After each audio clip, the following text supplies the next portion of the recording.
The runner with wings. The stillness was the hardest part. After the war took Sasha Hrytsenko's left leg, the world shrank from the wide, open track to the confines of a recovery room. Before, she had been momentum, a blur of motion carving time off her personal bests. Now she was silence, anchored to the ground by gravity and loss.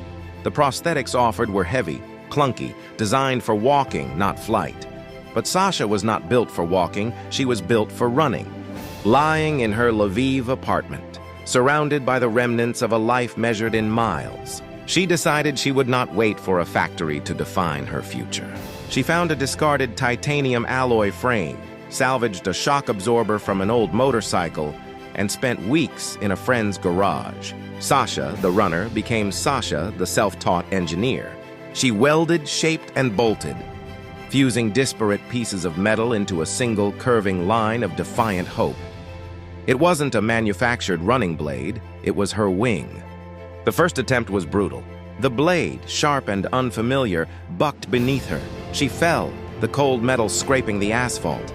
But the second attempt, and the third and the 100th, brought subtle changes to her posture, her center of gravity, and her spirit. Then one crisp autumn morning it happened. The mechanics clicked, the muscle memory ignited, and the titanium curve seemed to store and release energy with a thrilling, silent thwum. She wasn't just propelling herself forward, she was flying, leaving the ground behind in graceful, powerful arcs.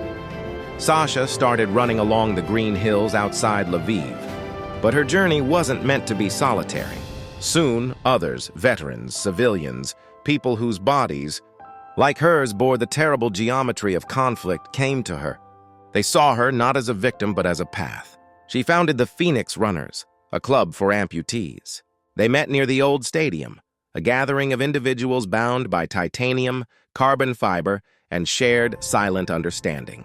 Sasha didn't preach motivation, she simply ran, demonstrating what was possible with every rhythmic stride. She taught them how to trust the metal, how to balance the impossible equation of weight and speed, and how to find beauty in the reconstructed self. For the members of the Phoenix Runners, every session was more than physical rehabilitation. It was a ritual of courage.